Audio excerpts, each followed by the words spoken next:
விஜய் வந்து பரபரப்பாக அரசியல்வாதியாக இன்றைக்கி வந்து வளம் வந்துட்டு இருக்கிறப்போ அவரை பற்றின பல விஷயங்கள் சின்னதாக அவர் ரசித்தா கூட அவர் பற்றின நியூஸ் இமீடியட்டாக எடுத்து போட அளவுக்கு இன்றைக்கி அவர் பரபரப்பாக இருக்கிறாரு.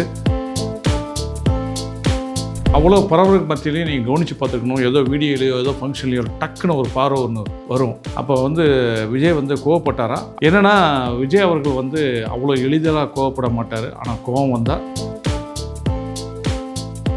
இப்போ என்னென்னா அப்சர்வ் பண்ணுவார், யோசிப்பார், முடிவெடுப்பார்.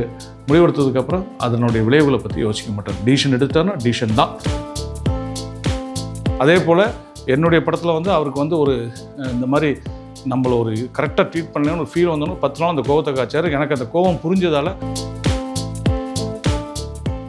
கிளாப் ரெடி நேயர்களுக்கு வணக்கம். விஜய் வந்து பரபரப்பான ஒரு அரசியல்வாதியாக இன்றைக்கி வந்து வளம் வந்துட்டு இருக்கிறப்போ அவரை பற்றின பல விஷயங்கள் சின்னதாக அவர் ரசித்தா கூட அவர் பற்றின நியூஸ் இமீடியட்டாக எடுத்து போட அளவுக்கு இன்றைக்கி அவர் பரபரப்பாக இருக்கிறாரு. ஆனால் அவ்வளோ பரபரப்பு மத்தியிலையும் நீங்கள் கவனித்து பார்த்துக்கணும். ஏதோ வீடியோலையோ ஏதோ ஃபங்க்ஷன்லையோ டக்குன்னு ஒரு பார்வை ஒன்று வரும். விஜய் இவரை முறைச்சி பார்த்தார், விஜய் இவரை கூர்ந்து பார்த்தார் அப்படிலாம் வீடியோ போடுவாங்க. அப்போ வந்து விஜய் வந்து கோவப்பட்டாரா அப்படின்னு எல்லாருக்கும் தோணும். அதுக்கு ரிலேட்டடான வீடியோ தான் இப்போ நான் பேச போகிறது. என்னென்னா விஜய் அவர்கள் வந்து அவ்வளோ எளிதாக கோவப்பட மாட்டார். ஆனால் கோவம் வந்தால் அந்த கோவத்தை காட்டவும் மாட்டார். அதுதான் உண்மை. இவங்க போடுறாங்க இல்லையா, அப்படி முறைச்சி பார்த்தார், உற்று பார்த்தார், தனக்கு திடீரென்ற சால்வை நினைத்தவரை பார்த்து முறைத்தார்லாம் ஸ்டில்லு வரும். சின்ன சின்ன ரீல்ஸ் மாதிரி போடுவாங்க. பட் ஆனால் அவர் வந்து அப்படிலாம் இம்மீடியட் ரியாக்ஷன்லாம் பண்ண மாட்டாருங்கிறது தான் நிதர்சனமான உண்மை. அதை பற்றி பேசுகிறது தான் இந்த வீடியோன்னு வச்சுக்கோங்களேன். எப்படின்னு கேட்டிங்கன்னா, எனக்கு நல்ல ஞாபகம் இருக்குது. நான் வந்து அவரை வச்சு நிலாவே வா அப்படின்னு ஒரு படம் எடுத்தேன். அந்த படத்தில் வந்துட்டு ஒரு ஷூட்டிங் நடந்துகிட்டு இருக்குது நாகர்கோவிலில். அப்போது அந்த படத்தில் நடிக்க வேண்டிய ஒரு நடிகை வந்து இங்கேருந்து வராங்க. அதாவது ஹைதராபாத்லேருந்து ட்ராண்ட்ரத்துலேருந்து எங்கள் நாகர்கோவில் ஸ்பாட்டுக்கு வராங்க. ஸோ நான் வந்து இங்கே வந்து அந்த நடிகையுடைய போர்ஷனை மத்தியானம் 2 மணிக்கு வச்சுட்டு காலையில் வேறு ஒரு சீன் எடுத்து மதியம் 2 மணிக்கு அந்த சீனை பிளான் பண்ணிகிட்டு இருக்கும்போது இந்த நடிகை ஃப்ளைட்டில் இறங்கி அவங்க நாகர்கோவிலுக்கு வந்து இங்கே திருவனந்தபுரத்துலேருந்து நாகர்கோவிலுக்கு வர்றாங்க. இவரை பிக்கப் போன காரில் அன்எக்ஸ்பெக்டடாக ஏசி ஒர்க் பண்ணல. ஸோ அந்த நடிகை வந்து நான் ஏசி, அதாவது ஏசி இல்லாத அதே வண்டியில் கூட்டு வந்திருக்காங்க. இவங்க வந்து வேறு ஒரு ஆல்டர்னேட்டிவ் வண்டி அரேஞ்ச் பண்ணி கூட்டு வந்திருக்கலாம். அந்த நடிகை இப்போ ஒரு வளர்ந்து ஒரு நடிகை தான், பிரபல நடிகை இல்லைன்றதால இவங்க அதே காரில் கூட்டு வந்திருப்பாங்கன்றது என்னுடைய தாட்டு. இவங்க வந்து இறங்கினோடனே இந்த நடிகை என்னென்னா அந்த நான்ஏசி காரில் கூட்டு வந்துட்டாங்கன்ற கோவத்தில் வந்து இறங்கினவங்க ஷாட்டுக்கு வரல. இப்போ நான் வந்து ரகுவரன், விஜய் அவர்கள், அப்புறமா வந்து அவருடைய ஃப்ரெண்ட்ஸு, இத்தனை நடிகர்களை வச்சுக்கிட்டு நான் வந்து ஷார்ட் கம்போஸ் பண்ணிட்டு இந்த நடிகைக்காக வெயிட்டிங் வரல. என்னென்னு கேட்டால், இல்லை சார் அவங்க தலைவலிக்குது ரெடியாக முடியாதுன்றாங்க அப்படின்னோடனே. இப்போ என்னடான்னு விசாரிக்கிறதுக்கு நான் போனால் அவங்க ரெடி ஆகிட்டு இருக்க இடத்துல வந்து உட்காந்துருக்காங்க. ரெடி ஆகலையான்னு கேட்டால், இல்லை நான் ஐம் ஸோ டயர்டு, நான் வந்து ஏர்போர்ட்லேருந்து வந்ததில்லை, எனக்கு வந்து கொஞ்சம் ஹெட்டக்காக இருக்குது, I can't do today shoot, why not you plan tomorrow அப்படின்றாங்க. இல்லை டுடே வந்து எனக்கு அன்னையோட ரகுவரன் சார் டேட்டு முடியுது. இல்லைம்மா என்னோட ரகுவரன் சார் டேட்டு முடியுது, அதனால் முடியாது, நீங்கள் வாங்கன்னா அந்த அம்மா வர முடியாதுங்குது. அப்புறம் வந்து கன்வின்ஸ் பண்ணோன்னே சரி நீங்கள் போங்க நான் ரெடி ஆகி வரேன் அப்படின்ச்சு. நான் வந்துட்டேன். இங்கே வந்து மறுபடியும் இங்கே ஷார்ட் ரெடி பண்ணிட்டுருங்க, மறுபடியும் கூட்டு விட்றாங்க. மறுபடியும் போனால் இல்லை எனக்கு டயலாக்லாம் லென்த்யாக இருக்குது, என்னால் பேச முடியாது, நாளைக்கு வச்சுக்கோங்கன்றாங்க. அப்புறம் அதையும் கன்வின்ஸ் பண்ணி நான் இப்படி எடுப்பேன், இப்படி சின்னதாக பேசினா போதும்னு ஐடியாலாம் சொன்னோன்னே ஓகேன்றாங்க. மறுபடியும் இங்கே வரேன், மறுபடியும் கூட்டு விட்றாங்க. போனால் இல்லை எனக்கு இந்த டைலாக் கூட மக்கப் ஆக முடியல அப்படின்றாங்க. இப்படி ஒரு 2-3 தடவை போயிட்டு வெவ்வேறு காரணங்க கூப்பிட்றாங்க. நானும் வரேன். இடையில அவங்க இல்லாத ஷார்ட்ஸ் எடுத்துக்கிட்டு இருக்கேன். இப்போ இதெல்லாம் ஓரமாக சேர் போட்டு வாட்ச் பண்ணிகிட்ருக்காரு விஜய் அவர்கள். திடீர்னு நான் அங்கே 4வது தடவையோ 5வது தடவையோ அந்த நடிகை கன்வின்ஸ் பண்ணுறதுக்காக போயிட்டு கிளம்புறேன். இவர் விஜய் சார் என்னை கூப்பிட்டாரான்னு மேனேஜர் வந்து சொன்னாங்க. உங்களை விஜய் சார் கூப்பிட்றாருன்னு போனேன். என்னன்னா போயிட்டு வந்துட்டீங்க, என்ன விஷயம் அப்படின்னாரு. இல்லை அந்த நடிகை இப்படி இந்த மாதிரி ப்ராப்ளம் நான் சொன்ன உடனே, என்ன நீங்கள் ஒரு டேரக்டர் இப்படி அடிக்கடி போயிட்டு வந்துட்டுருக்கீங்க, அவங்கள போய் அவ்வளோ கன்வின்ஸ் பண்ணீங்க, அவ்வளோ பெரிய நடிகைன்னு என்கிட்ட அந்த துணியில் கேட்டார். அவ்வளோ பெரிய இதுவாக அவங்க அப்படின்னாரு. இல்லை சார் அவங்க ஏதோ ஃபீல் பண்ணுறாங்கன்னு, நீங்கள் காரில் ஏறுங்க அப்படின்னாரு. காரில் ஏறினா அந்த படத்துக்கு நான் ஏற்கனவே சொல்லியிருக்கேன், நிலாவா படத்துக்கு வந்து ப்ரொடியூஸ்டு பை வந்து விஜய் அவர்கள், அவங்க அப்பா தான் ப்ரொடக்ஷன் ஃபுல்லாக பார்த்துக்கிட்டாங்கன்னு சொல்லியிருக்கேன். ஸோ பறையும் பார்த்தா கூட விஜய் ஃபிலிம்ஸ் தான் இருக்கும். உடனே இவர் விஜய் சார் காரில் ஏறி, அப்போ தான் ஃபோன் கிடையாது. ஸோ நேராக பக்கத்தில் நாகர்கோவில் டவுனுக்குள்ளே ஒரு எஸ்டிடி பூத்தில் போய் வண்டி நிப்பாட்டி இறங்கி அவங்க அப்பாவுக்கு ஃபோன் போட்டு, விஜய் சார் ஏதோ பேசினார், வெளியே வந்து அப்போ அவங்கள பேச சொல்கிறாங்க போங்கன்னாரு. இப்போ நான் போய் ஃபோன் எடுத்து ஆளோன்னா எஸ்ஏ சார் சொன்னார், என்ன சார் பிரச்சனை? அப்போ நடந்ததை சொன்னேன். இல்லை நீங்கள் அந்த பொண்ணை திருப்பி அனுப்பிடுங்க, நம்ம வேறு ஹீரோயின் பார்த்துக்கலாம் அப்படின்ட்டாங்க. ஸோ நான் ரிட்டனாக வந்து மேனேஜர்கிட்ட சொல்லிட்டேன், அந்த பொண்ணை பேக்கப் பண்ணாச்சு. பண்ணிவிட்டு அந்த சீனை வேறு மாதிரி எடுத்தேன். அந்த நடிகை போர்ஷனை மட்டும் பெண்டிங் வச்சு அப்புறமா அடுத்த ஷெட்யூலில் அதை ரெகுலர்ஸாக வரும்போது மேட்ச் பண்ணி வச்சுக்கோங்க. இது தனி கதை. இப்போ என்னென்னா, அந்த நடிகையினுடைய கோஆப்ரேஷன் ஆரம்ப நாளே இவ்வளோ டிஸ்டர்பன்ஸாக இருக்குது, சரியாக வராது அப்படிங்கிறத டிசிஷன் எடுக்கிறதுக்கு கிட்டத்தட்ட அந்த ஒரு 3/4 மணி நேரம் நடக்கிறத தான் விஜய் சார் அப்படியே அப்சர்வ் பண்ணிகிட்டே இருந்தார். எதுவுமே கேட்கல. கடைசியாக என்னை கூப்பிட்ட உடனே என்னன்னு கேட்டார், நான் இதை சொன்னேன், கார் இறங்கினார், வந்தார், அப்பாட்ட சொன்னார், அந்த ஹீரோயினை பேக்கப் பண்ணியாச்சு. இதுதான் அவருடைய கோபத்தின் வெளிப்பாடு. அப்சர்வ் பண்ணுவார், யோசிப்பார், முடிவெடுப்பார். முடிவெடுத்ததுக்கப்புறம் அதனுடைய விளைவுகளை பற்றி யோசிக்க மாட்டார். டிசிஷன் எடுத்தார்னா டிசிஷன் தான். இது அவருடைய குணம்.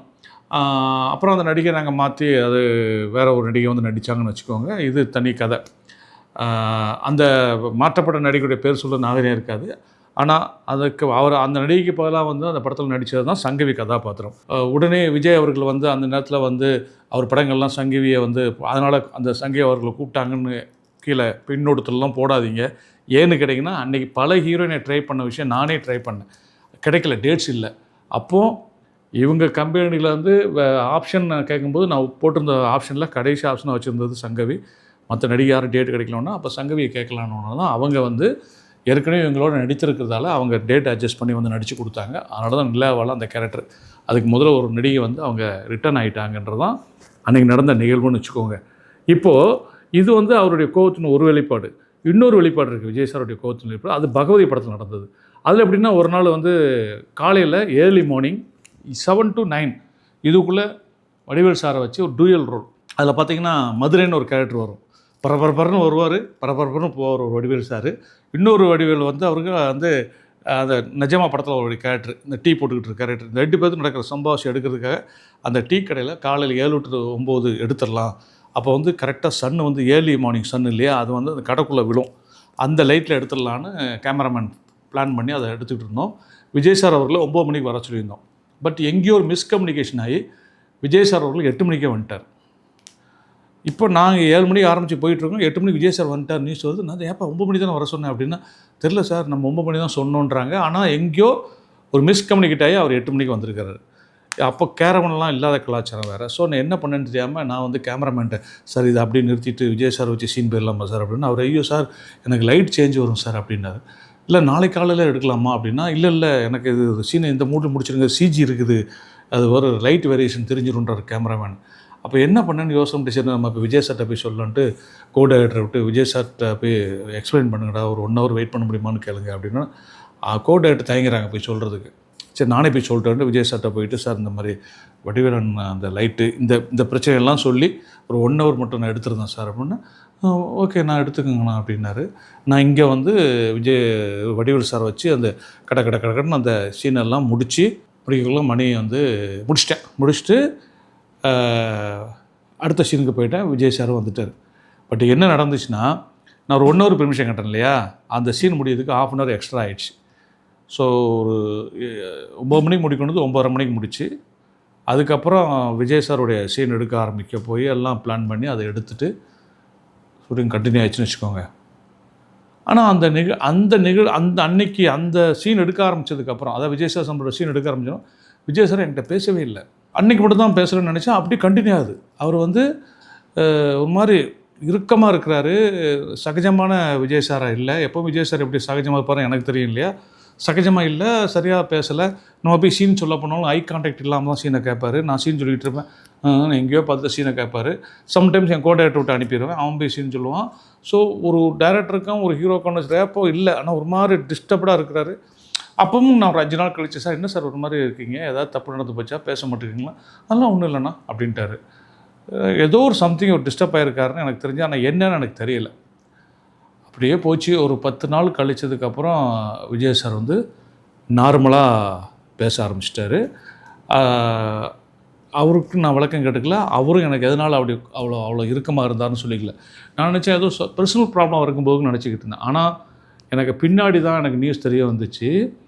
அன்றைக்கி நான் வந்து அவர்கிட்ட சொன்னேன் இல்லையா, அந்த அவர் 8 மணிக்கு வந்தவரை போய் 1 hour வெயிட் பண்ண சொன்னது, 1 ஹவர் வெயிட் பண்ண சொல்லியும் ½ அன் ஹவர் எக்ஸ்டென்ஷன் ஆயிடுச்சு இல்லையா? அந்த எக்ஸ்டென்ஷன் ஆனதையும் நான் அப்படி சொல்லலை.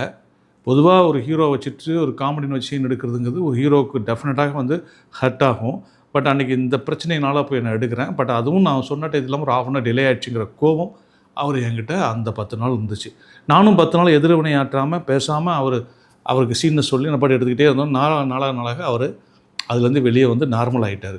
இப்போ நான் அதுக்கு பதிலாக ஏதாவது ரியாக்ஷன் பண்ணியிருந்தேன்னு வச்சுக்கோங்களேன், ஒரு வேளை அப்படி பண்ணியிருந்தால் இவர் நிச்சயமாக அந்த படத்தில் வந்து வேறு ஏதாவது ப்ராப்ளம் நடந்திருக்க வாய்ப்பு இருக்குது.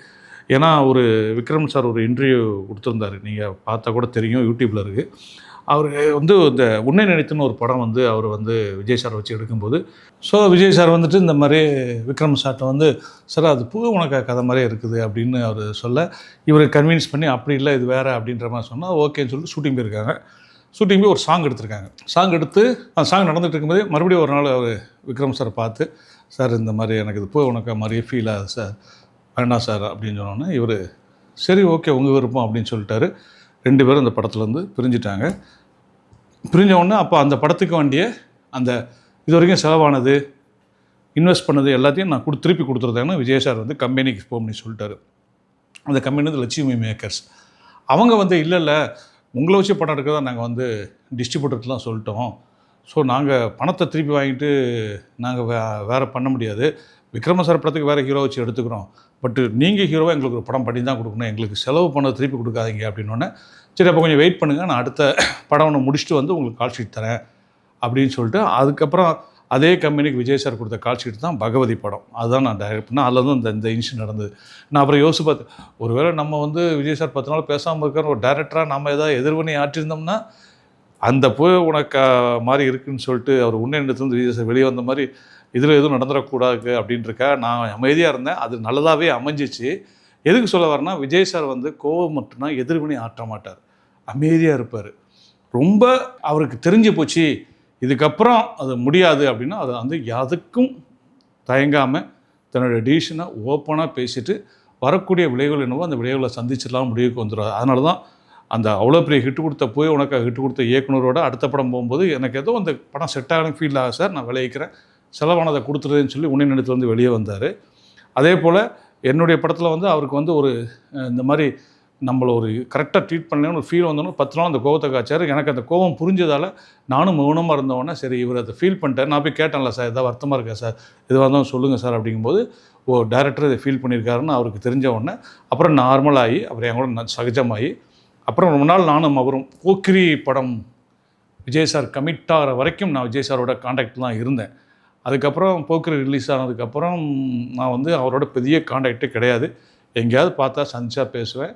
இன்னை வரைக்கும் அதுதான், எனக்கும் அவருக்கும் எந்த விதமான தொடர்பும் கிடையாது வச்சுக்கோங்க. பட் ஆனால் அவருடைய நல்ல குணங்கள், அவருடைய கோபம், அவருடைய ப்ளஸ் மைனஸ் இதெல்லாம் அவரோட ஒரு 3 படம் ஒர்க் பண்ணதெல்லாம் எனக்கு தெரியும். ஸோ இதில் நான் ரசித்தது வந்து கோபத்தை கட்டுப்படுத்தி கொள்வதும், இந்த லெவல் வரையும் கட்டுப்படுத்தலாம், இதுக்கப்புறம் வழி கிடையாது அப்படின்னா அதை ஓப்பனாக பேசி அதற்கு ஒரு சொல்யூஷனை கண்டுபிடிக்கிறதும் அவருடைய ஸ்பெஷல் அப்படிங்கிறது வந்து எனக்கு தெரியுன்றதால இதை உங்களோட இந்த சமயத்தில் ஷேர் பண்ணிக்கணும்னு நினச்சேன். மீண்டும் ஒரு நல்ல வீடியோவில் உங்களை சந்திக்கும் வரை உங்களிருந்து விடைபெற்றுக் கொள்வது உங்கள் அன்பு ஏ. வெங்கடேஷ்.